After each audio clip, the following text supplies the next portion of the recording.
polgármester úr, elnökasszony, kedves mindjárt, nagyon sok szeretettel köszöntöm Önöket ezen mai rendhagyó kiállítás alkalmából.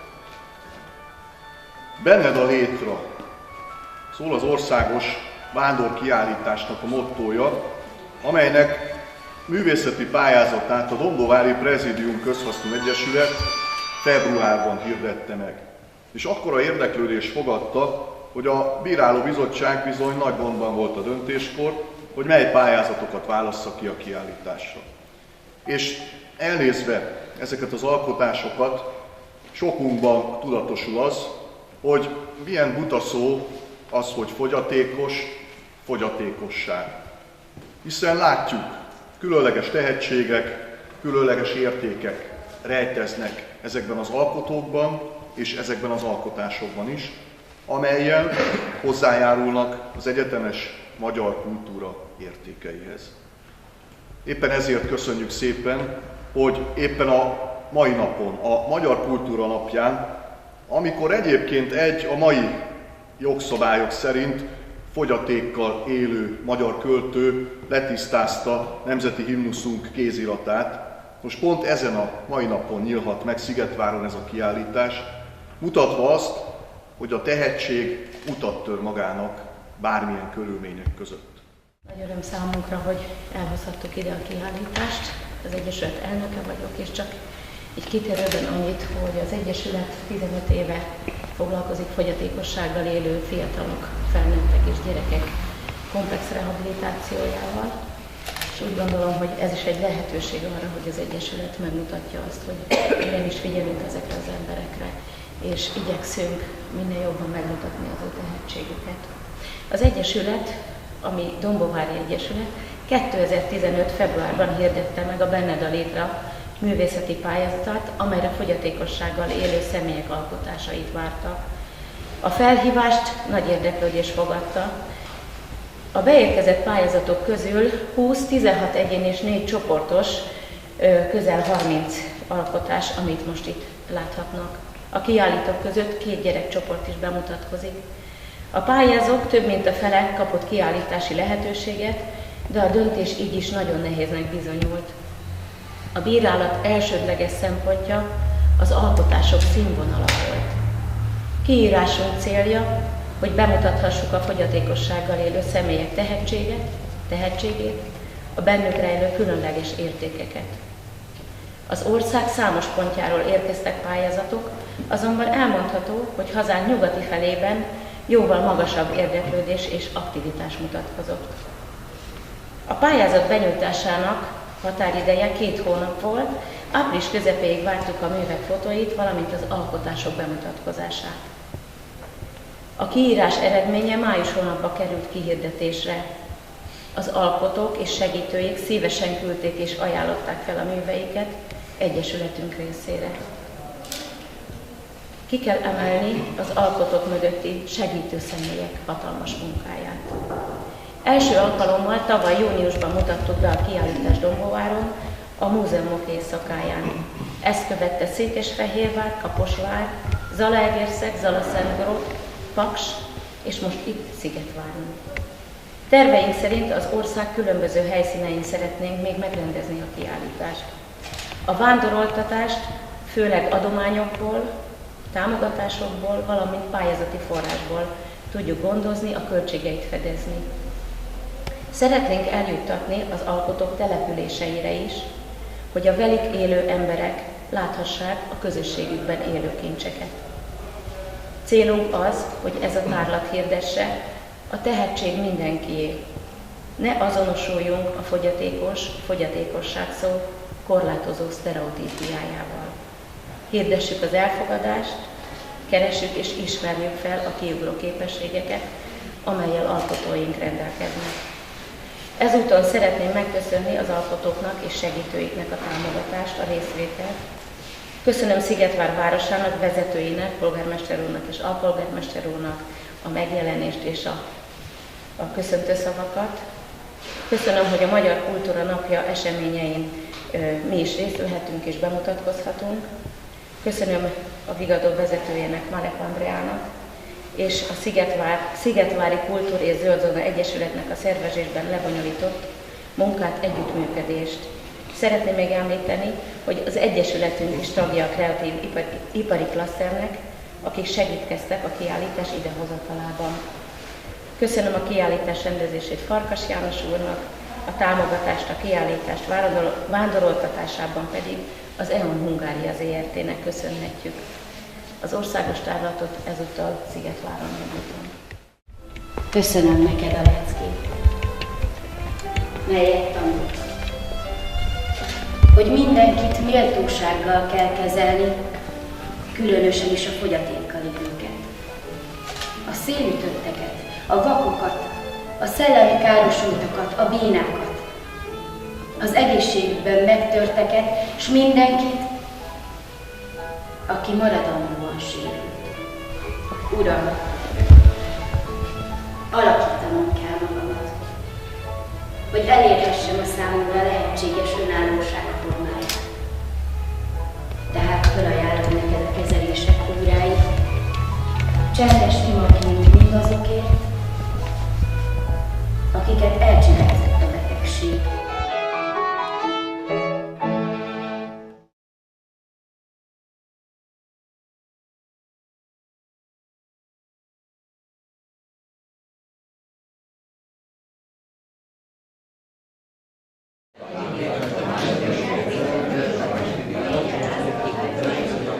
Bölcsey Ferenc 1823-ban ezen a napon tisztázta le csekén a himnusz kéziratát.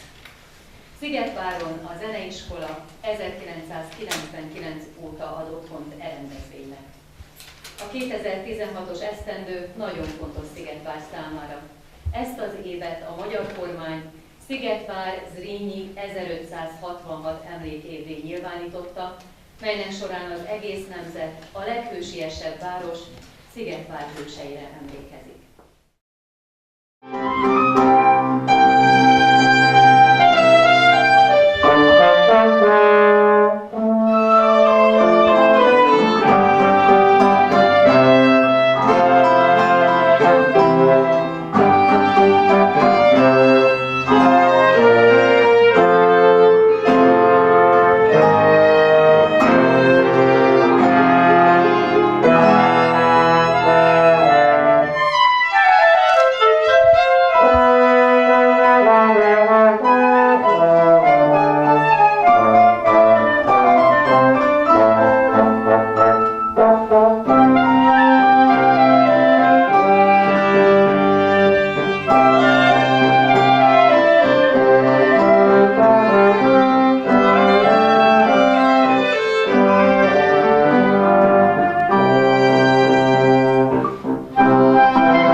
polgármester úr, kedves ünneplő szigetváriak!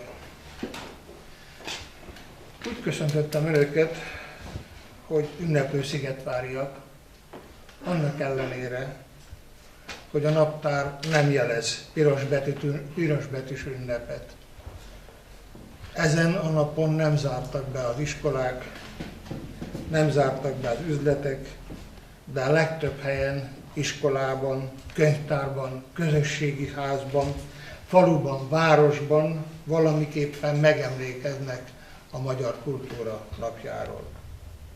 Ugyanis a naptár ma január 22-ét mutat.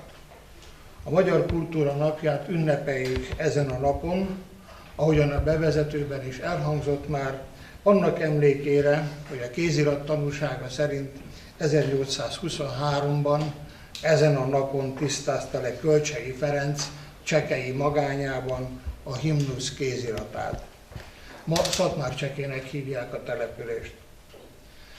A reformkor hajnalán született Kölcsey Ferenc költeménye, magyarságunk, öntudatának, önismeretének forrása, első számú nemzeti imádságunk, a himnusz. A legismertebb és legszentebb magyar költemény. Bár valójában csak az első énekelt verszak a közismert, mégis a legnagyobb hatással volt és van közösségi és egyéni történelemszemléletünkre, etikai beállítottságunkra. A himnuszt a magyar nép a szívébe fogadta. A himnusz összeforrott a magyar történelemmel, a magyarság szimbóluma lett.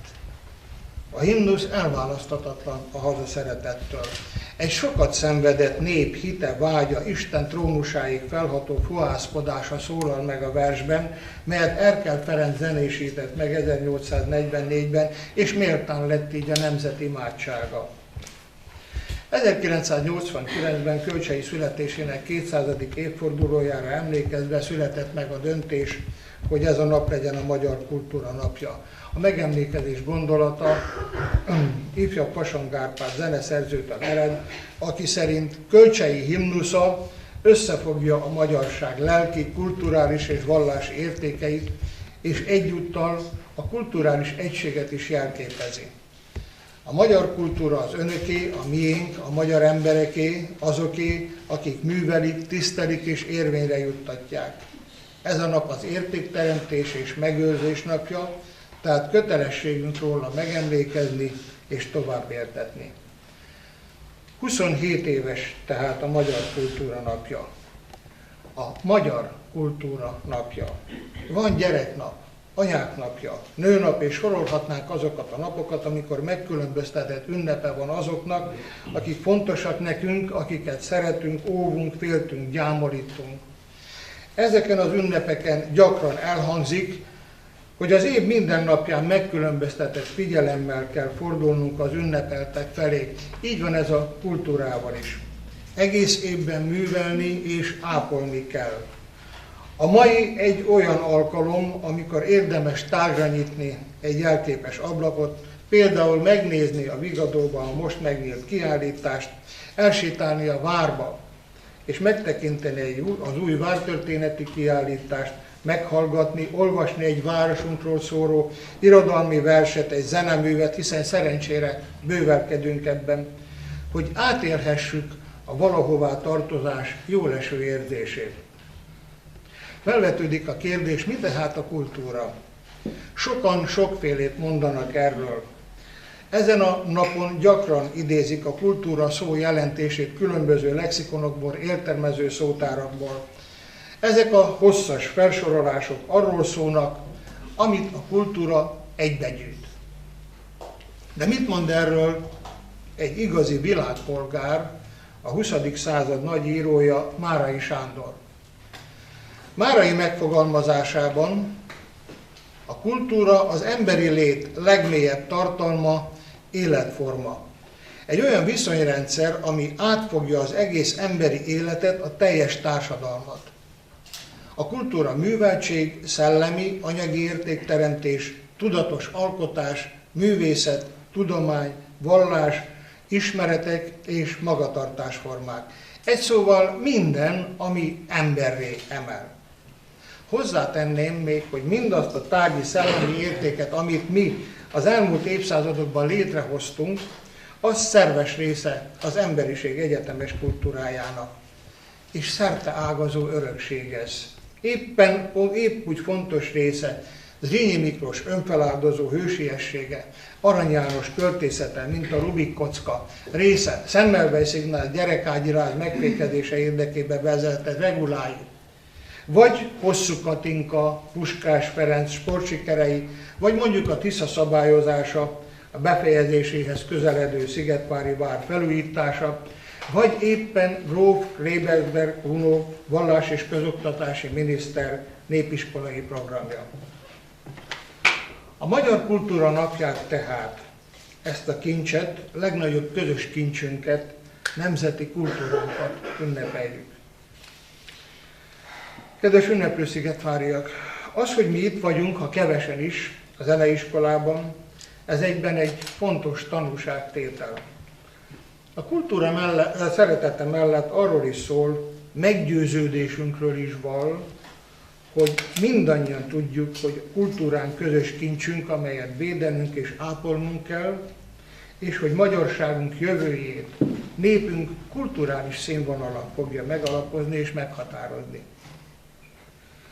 A Kultúra Napja lehet alkalom az ünneplésre, de leginkább csak akkor lehet igazán, ha majd kulturáltság itatja át magán és közéletünket egyaránt. Tudjuk, hogy ez ma még nincs így.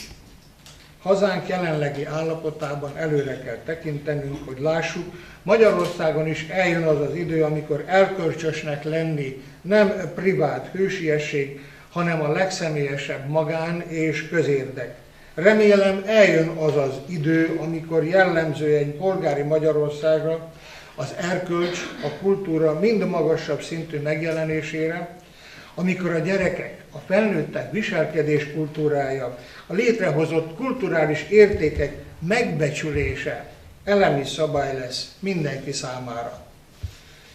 Egy ország, egy város, és mondhatom azt is, hogy az egyén kultúrája az emberi együttélés és a közbizalom skáláján mérhető le igazán, ezért a kultúrateremtés és folyamatosságának fenntartása mindannyiunk érdeke.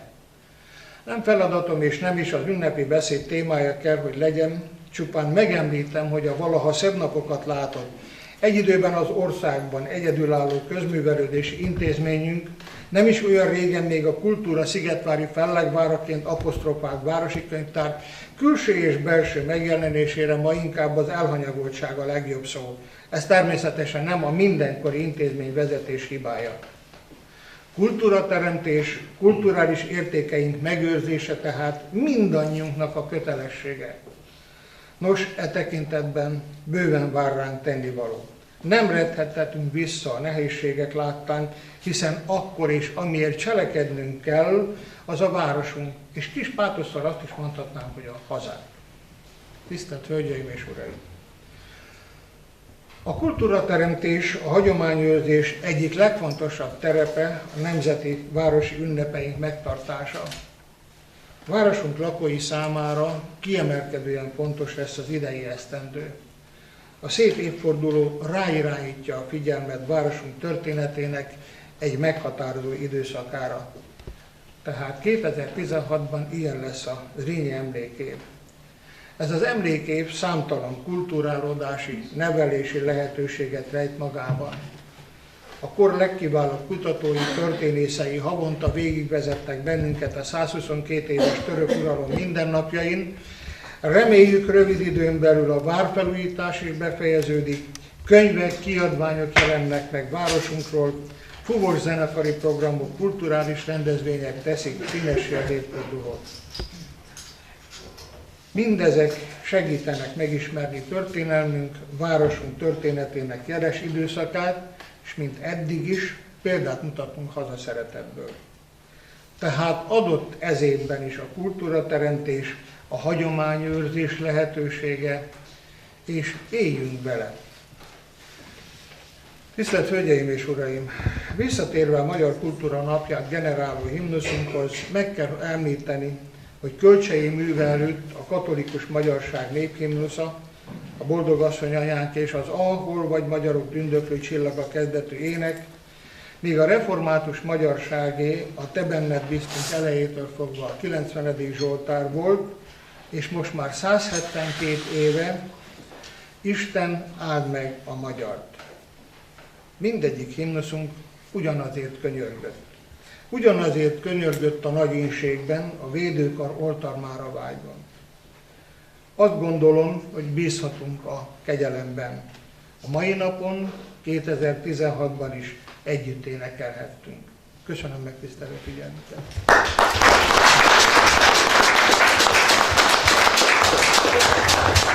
Isten, áld meg a magyar jókedvel bőséggel, nyújts feléje védőkart küzdelmenséggel. Balsors, akit régen tép, hozd rá vígesztendőt, megbűnhődte már a nép a múltat és jövendőt. Őseinket felhozád Kárpát-Szent bércére, általad nyert szép hazád bendegúznak vére. S merre zúgnak habjai Tiszának, Dunának, Árpád hős magzatjai felvirágozának.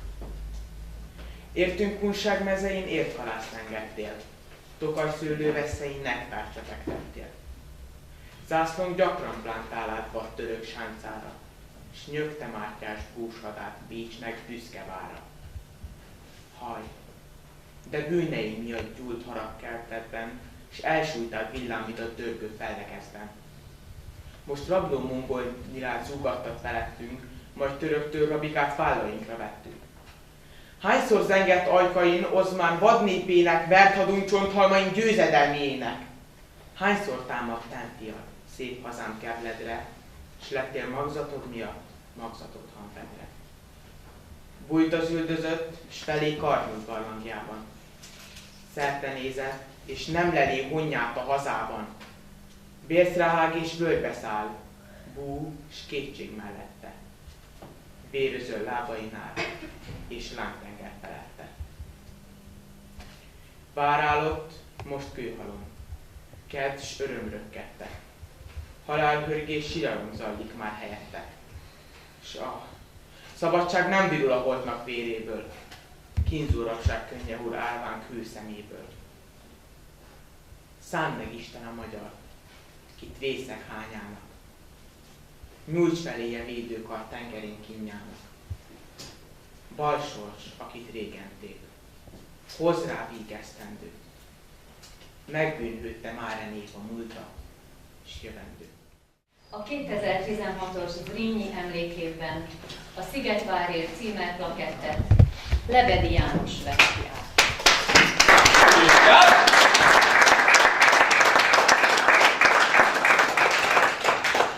Lebedi János Erdélyben, Szászrégenben született 1978-ban. Az élet úgy hozta, hogy a család 1990-ben Pécsett telepedett le. Ez veszteség volt Erdélynek, ám hatalmas nyereség Baranyának és a somogyi határszélnek.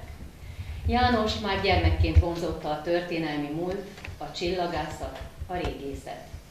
Ez az érdeklődés később is megmaradt, és ennek kezdetben Mecsek Szabolcs látta hasznát, hiszen bekapcsolódott az ottani hagyományőrzésbe, a múlt megismertetésébe. Szigetvár és térsége is vonzotta, a kistérségi társulás elnöke Pajzs József és a környékbeli települések polgármesterei, lokálpatriótái segítségével hiánypótló munkákban dolgozta fel a Szigetvár környéki erődök, várak, ma is meglévő vagy már eltűnt települések történetét, előadásokat is tartván kutatásairól, azok alapján elkészítve a várak makettjét is. Így figyeltek fel rá Szigetváron, és a hívására ő vállalta a nehéz munkát, a kiállításától akkor még megfogszott vár élettel való megtöltését. Székely kurfangjára, leleményességére nagy szükség volt. Oroszlán részt vállalt a hagyományőrző tevékenységben, megismertetve kollégáit a különböző fortélyokra. Élvezetes, magával ragadó előadásokat tartott a várba látogatók számára, akik Molnár Imre szavaival szólva hazafiassággal feltöltődve távoztak a mártíromság eme dicső helyszínéről, elég csak belelapozni a vár vendégkönyvébe. Egyéniségére hamar felfigyeltek a pedagógusok is. Janó bácsi neve az óvodákban, iskolákban is fogalommá vált. Hát még az apró táborokban résztvevők számára, akiket kézműves játszóház, reneszánsz körtánc, zselici mondák, népi és vitézi játékok vártak és várnak, s a déli harangszóra való kivonulás az Zrínyi térre. Különböző haditornákon, várjátékokon társaival együtt méltón képviseli, népszerűsíti Szigetvárt. Jelenleg is kutatja Szigetvár és környéke történetét, részt vesz a település és környéke régészeti lelőhelyeinek azonosításában. Írásait rendszeresen olvashatjuk a Civitas Invicta című folyóiratban és az interneten is. Lebedi János tevékenységét, hatását jól jellemzi egy nemrégiben Szigetvárra látogató író költő bejegyzése. Az idei nyarunknak egyik legszebb pillanata volt, amikor ellátogattunk a várba, s külön ajándék a sorstól, hogy Lebedi János úr élvezetes idegenvezetésében részesülhettünk. A kitüntetés Lebedi János szigetvári szolgálatának elismerése, s egyben jelzése is annak, hogy folytassa rendületlenül ezt a szolgálatot városunk és az ide látogatók javára. Felkérem dr. Vas Péter polgármester urat, a kitüntetést adja át.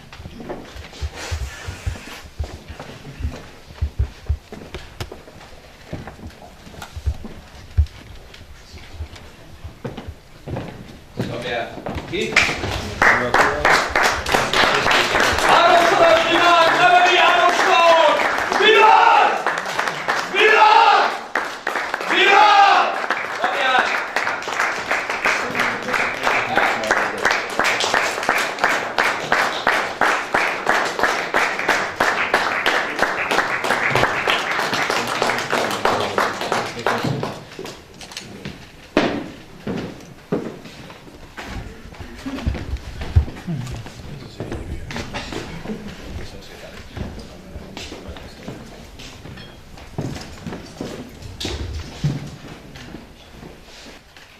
Amint említettem, számos kiváló mű született már Zrínyi Miklós hős cselekedete nyomán. Egy tiszteletbeli szigetvári I. és Gyula költő, író, Molnár Imre a Várbaráti Kör alapító elnökének felkérésére írta 1976-ban Hódolat a Szigeti Zrínyinek című költeményét, melyben saját korának vívódása is benne foglaltatnak. Hallgassuk meg a verset Kovács Noémi előadásában. I. és Gyula, Hódolat a Szigeti Zrínyinek.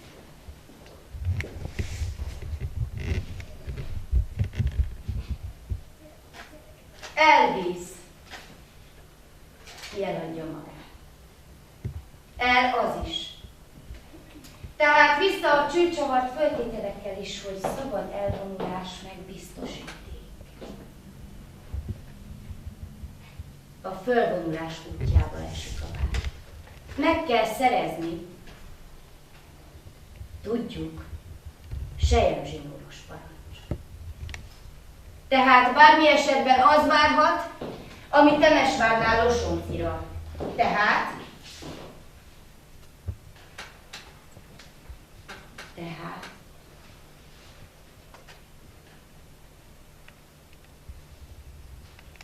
Tehát nyújtsd még egy töltetért poharadat a szívélyes háziasszony üvege alá. Fogadd el a készséges ifjútól ezúttal is cigarettádra a tüzet. S lebegj, mint egy a füst hullámai, a tájékozott társaság az emelkedett társalgás abnormalásai. Hogy mit is jelent az új lírai és drámai jelképisség Beckett és Metterling nyomán. Csak nem megadni magadat. Egy másodpercre sem. Egy 10 másodpercre sem. egy talpalatnyi hátrálást sem, függetlenül attól, hogy ő-e vagy sem. A császár fölmentő hajó.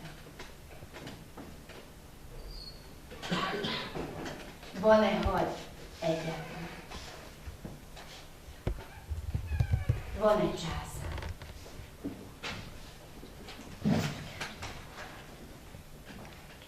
Legyen magadé a halálod.